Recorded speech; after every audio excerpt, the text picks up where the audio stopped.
اللهم صل على محمد وآل محمد۔ یہ بھی مستحبات میں سے ہے کہ بچہ جب شکم مادر میں ہو اس وقت ہی اس کا کوئی نام تجویز کر دیا جائے، اور خاص طور پر یہ بھی بات روایات میں آئی ہے کہ اگر اس کا نام، اگر کوئی شخص یہ چاہے، والدین اگر یہ چاہیں کہ ان کے ہاں بیٹے کی ولادت ہو تو وہ اس کا نام محمد یا علی رکھ دیں، تو پھر ان کے ہاں بیٹے ہی کی پیدائش ہوگی اگر کسی کی یہ خواہش ہو۔ اور اس کے بعد پیدائش کے بعد 7 روز تک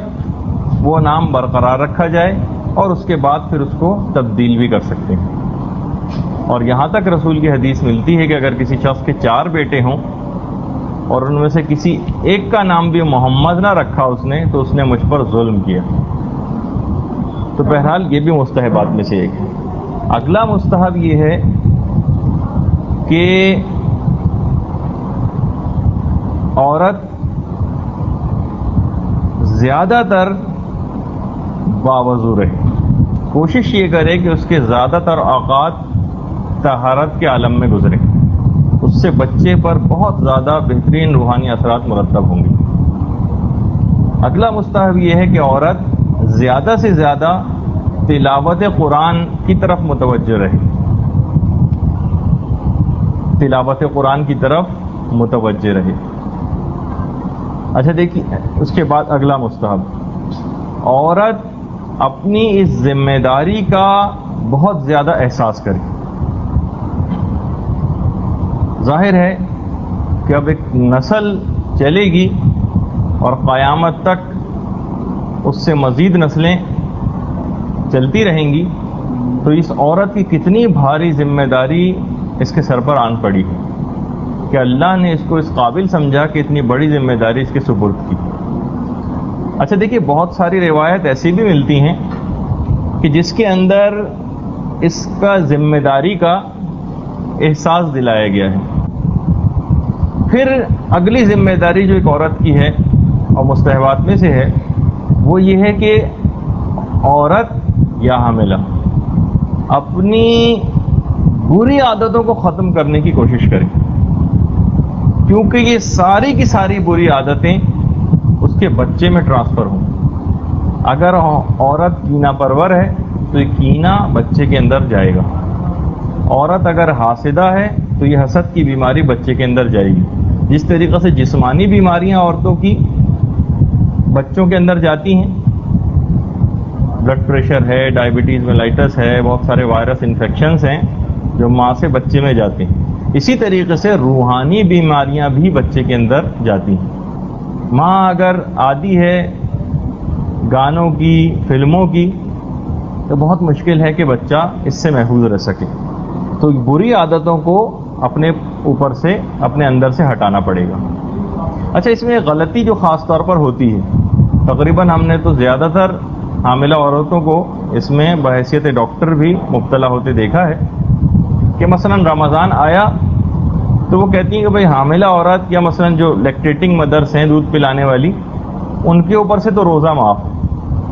بالکل معاف نہیں ہے، اس وہ استثنائی کیفیات ہیں اس کے اندر کہ جب خود اس کی اپنی زندگی کو یا بچے کی صحت کو کوئی خطرہ ہو، اور عام طور پر جو روزہ ہوتا ہے اس سے دونوں کی صحت کو کوئی خطرہ لاحق نہیں ہوتا۔ انسان اگر ایسا اپنے افطار اور سحری کو ایسا اچھا مینٹین کر لے غذائی اعتبار سے، تو کوئی ضرورت نہیں پیش آئے گی کہ وہ روزے کو ترک کرے، چاہے وہ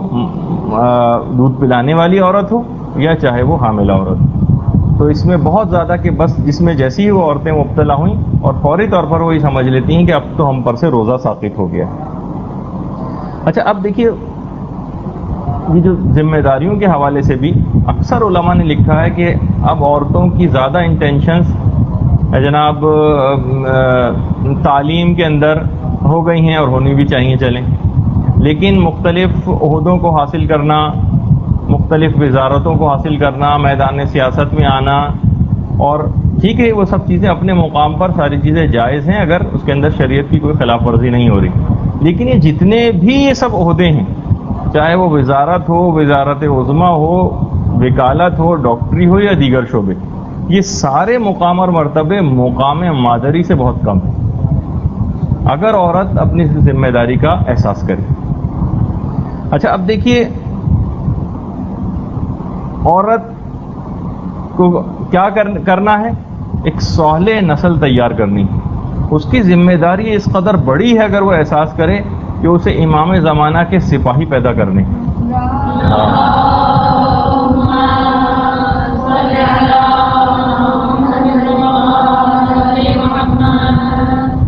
تو بہرحال اس کے بعد یہ بھی ہے کہ عورت کی جو نفسیاتی کیفیات ہوتی ہیں نا، یہ بھی سب کی سب بچے کے اندر ٹرانسفر ہوتی ہیں۔ اگر ماں کسی بھی اعتبار سے کسی خوف میں مبتلا ہے تو زیادہ تر علماء نے لکھا ہے جنہوں نے بھی اس موضوعات پہ کام کیا ہے، اور نفسیاتی ماہرین بھی یہ کہتے ہیں کہ یہ ڈر اور خوف کی بیماری اب بچے کے اندر بھی جائے گی، بچے ڈرپوک بزدل پیدا ہوں گے۔ وہ جو ہماری پچھلی دفعہ گفتگو گزری تھی کہ بلند ہمتی نہیں ہے، بلند حوصلگی نہیں ہے نوجوانوں میں، کچھ کر گزرنے کی صلاحیت نہیں ہے، بس یہ ہر وقت خوف، ڈر اور بزدلی، یہ جو ہے ماؤں کی طرف سے یہ چیز منتقل ہوتی۔ آپ کو یاد ہوگا نا وہ واقعہ جو کتنا زیادہ مجلسوں میں پڑھا جاتا ہے کہ جب محمد حنیفیہ جنگ کے لیے گئے تھے اور بار بار ناکام ہو کر واپس آئے تو مولانا نے ان کے ہاتھ پہ ہاتھ مار کے کہا کہ کمزوری ماں کی وجہ سے۔ اور پھر اس کے بعد آپ نے دیکھا کہ واقعہ کربلا کے لیے جب حضرت عباس کی پیدائش کا اہتمام ہو رہا تھا تو کیسی عربوں میں شجاع خاتون کی تلاش نے مولانا کی تھی، اور پھر ام البنین کا انتخاب عمل میں آیا تھا۔ تو یہ ماں کے اثرات مرتب ہوتے ہیں۔ یہ خوف جس کی بھی میں نے نشاندہی کی، ہر قسم کا خوف، اس کے اندر ایک خوف ایک اور بھی ہے، علماء نے اس کی نشاندہی کی، وہ ہے لڑکی ہونے کا خوف۔ میں ایک ایسی نانی یا دادی سے بھی واقف ہوں کہ جو لڑکی کی پیدائش پر خاندان میں جب کہیں ہوتی ہے تو وہ بے ہوش ہو جاتی ہے۔ تو بہرحال یہ اس قسم کی جو باتیں ہیں، اس پہ ہمارا جب گفتگو تھوڑی اور آگے بڑھے گی، آج تو نہیں لیکن کسی اور دن اس کے اوپر بھی ہماری گفتگو ہوگی، کیونکہ رسول کی ایک حدیث بھی ہے اس ضمن میں، فرماتے ہیں جناب رسول خدا کی بات یاد رکھو کہ خبردار کبھی بھی لڑکیوں سے کبھی کراہیت مت کرو، کیونکہ میں خود ایک لڑکی کا باپ ہوں۔ تو یہ رسول کے اوپر یہ چیز پلٹتی ہے جو آپ نے اپنے لیے پسند نہیں کی، اور اس کے اندر مین رول خواتین ہی کا ہے۔ اچھا بہرحال تو یہ جو خوف ہے یہ لازمی طور پر ٹرانسفر ہوگا۔ اچھا اب دیکھیے جتنے بھی اس وقت نفسیاتی امراض کے ماہرین ہیں وہ سب یہ کہتے ہیں کہ تقریباً جو ریشو نکالا گیا ہے وہ 66%، 66% جو نفسیاتی امراض ہیں وہ ماں سے بچے میں ٹرانسفر ہوتے ہیں۔ ماں اگر ڈپریشن اینزائٹی کی پیشنٹ ہے تو 66% یہ امکان ہوگا کہ بیماری بچے میں جائے گی۔ ماں اگر مالی خلیہ، اوہام، سپرسٹیشنز یا جو اس قسم کی چیزیں ہیں ان کے اندر اگر گرفتار ہے تو یہ چیزیں بچے کے اندر بھی جائیں گی۔ بس جو ماں کی نفسیاتی کیفیت ہے، ماں اگر شجاع ہے، بہادر ہے، دین پر عمل کرنے والی ہے، سٹینڈ لینے والی ہے تو اس کا بچہ بھی شجاع ہوگا۔ وہ خود بزدل ہے، بے وقوف ہے، احمق ہے، اور ساری زندگی فقط معمولی باتوں میں اس کے لڑتے بھڑتے گزری ہے، تو بس یہی چیزیں بچہ بھی کوئی خاص مقام حاصل نہیں کر سکے گا۔ تو اتنے زیادہ حاملہ عورت کے جو اثرات ہیں اس کے بچے میں ٹرانسفر ہوتے ہیں، بلکہ یہاں تک ہوتا ہے کہ قضیہ مولا امیر المومنین علیہ الصلوۃ والسلام کی خدمت میں آیا۔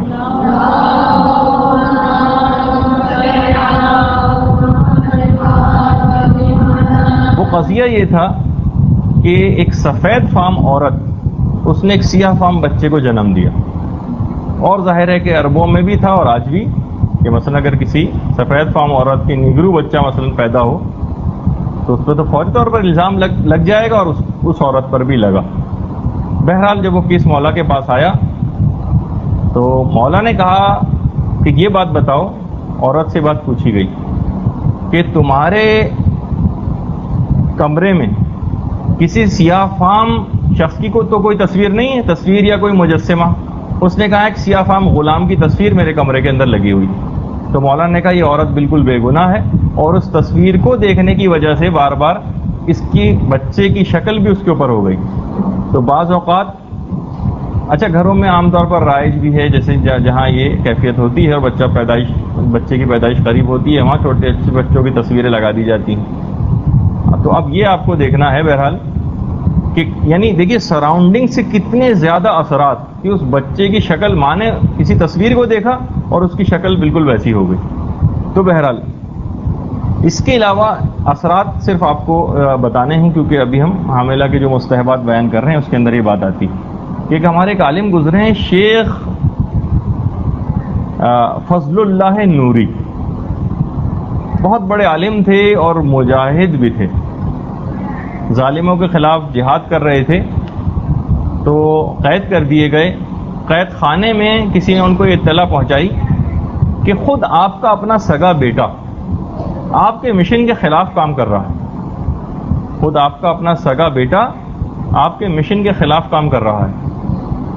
تو انہوں نے بڑے افسوس کا اظہار کیا اور کہا کہ مجھے پتا ہے کہ ایسا تو ہونا ہی تھا. لوگوں نے پوچھا کہ یہ کیا بات ہوئی، آپ جیسا عالم، آپ کی کیسی تربیت، اور اس کے باوجود بھی آپ یہ کہہ رہے ہیں کہ اس کو ایسا ہونا تھا. کہا ہاں، جب اس کی پیدائش ہوئی تو اس کی ماں کو ایک ایسی بیماری تھی کہ وہ اپنے بچے کو دودھ نہ پلا سکی. تو ہم نے ایک عورت کی خدمات حاصل کی،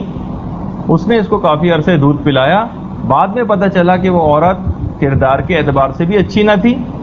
اور عقائد کے اعتبار سے بھی مولا امیر المومنین کے لیے اپنے دل میں کینہ رکھتی تھی. جب ہم کو یہ بعد میں پتہ چلی تو اس وقت سے ہی میں نے سمجھ لیا تھا کہ اس بچے کا سعادت مند ہونا بہت مشکل. تو آپ نے دیکھا کہ ماں کے اثرات کیسے ٹرانسفر ہوئے کہ ساری زندگی ایک بڑے آیت اللہ اور مجتہد کی تربیت بھی کام نہ آ سکی، اور اس دودھ پلائی کے زمانے کے اثرات بچے کے اندر کیسے منتقل ہوئے. اچھا اب ایک واقعہ آیت اللہ مہدی شمس الدین لبنان کے وہ عظیم مجاہد، ان کی ایک کتاب ہے داستان ازواج و اولاد. ایک کتاب ہے، اس کا اردو ترجمہ بھی ہو گیا، بہت مختصر سی کتاب ہے لیکن ہے بہت بہت بہترین، اور غالباً جامع تعلیمات اسلامی نے اس کو شائع کیا ہے. تو اس کے اندر ایک واقعہ آیت اللہ مہدی شمس الدین لکھتے ہیں. کہنے لگے کہ جب جرمنی اور فرانس کے اندر جنگ ہو رہی تھی تو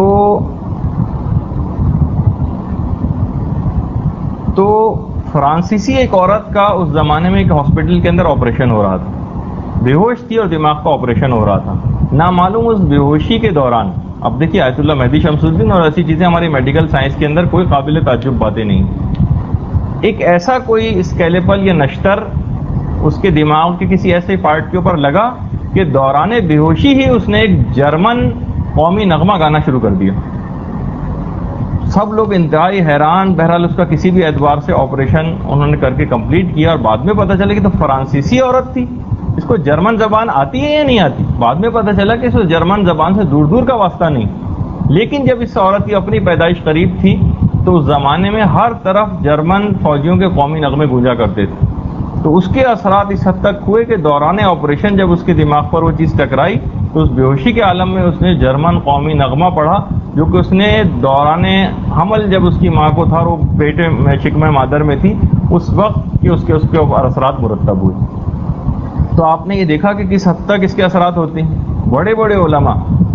علامہ مجلسی کے والد ملا تقی مجلسی، میں نے کہا تھا نا آپ کو کہ مجلسی اول ان کے والد کو کہا جاتا ہے علامہ مجلسی کے، اور مجلسی ثانی وہ علامہ باقر مجلسی کہلاتے ہیں، بہار الانوار ان کی لکھی ہوئی. تو علامہ تقی مجلسی ان کے والد بھی علم اور زہد و تقوی کے اندر اپنی مثال آپ تھے. فرماتے ہیں کہ میں ایک دن اپنے بیٹے اس باقر مجلسی کے ساتھ، میں اس کو نماز جماعت پڑھاتے تھے مسجد میں اس کو ایک دن اپنے بیٹے کو اپنے ساتھ لے کر گیا. اچھا اتنا چھوٹے تھے وہ کہ انہوں نے مسجد میں کھیلنا شروع کر دیا. مسجد میں ایک جگہ ایک مشک رکھی ہوئی تھی پانی سے بھری ہوئی. کہنے لگے میرا بیٹا گیا اور اس مشک میں سوئی سے سوراخ کیا، سارا پانی مسجد میں بہہ گیا. اب دیکھا جائے تو ایک بچے کی ایک شرارت، غالباً ہم تو نظر انداز بھی کر دیں اس کو، لیکن ملا تقی مجلسی گھر میں آئے اور اپنی بیوی سے انہوں نے کہا کہ اس بچے کی پیدائش جس وقت ہو رہی تھی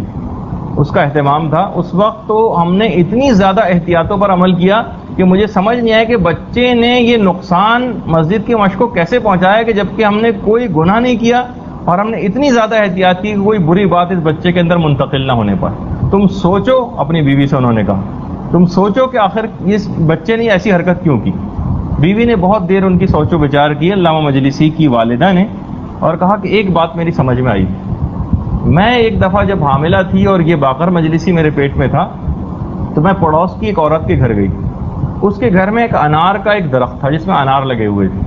مجھے اس وقت بہت دل چاہا کہ میں یہ انار کھاؤں، تو میں نے ایک سوئی لی اور اس انار کے اندر اس کو چبھویا اور اس کا رس منہ میں لے کے تھوڑا سا چوسا، بس اس کے فوراً بعد مجھے خیال آیا کہ ارے میں نے اس کی اجازت کے بغیر یہ کام کیا ہے، تو بالکل بے عین ہی باقر مجلسی نے وہی حرکت کی کہ سوئی جا کر اس کے اندر چبھوئی، اور وہ ایک چھوٹا سا اثر بھی جو اس کے علاوہ انہیں کوئی گناہ نہیں یاد آ رہا تھا، جبکہ ہماری تو اپنی پوری زندگی فقط گناہوں سے لبریز ہے، نامعلوم کتنے گناہ کہ صرف گناہ ہی گناہ یاد آتے ہیں، نیکی کی کوئی بات یاد نہیں آتی۔ تو اس کے اندر آپ خود سوچئے کہ کس حد تک اثرات مرتب ہوں گے۔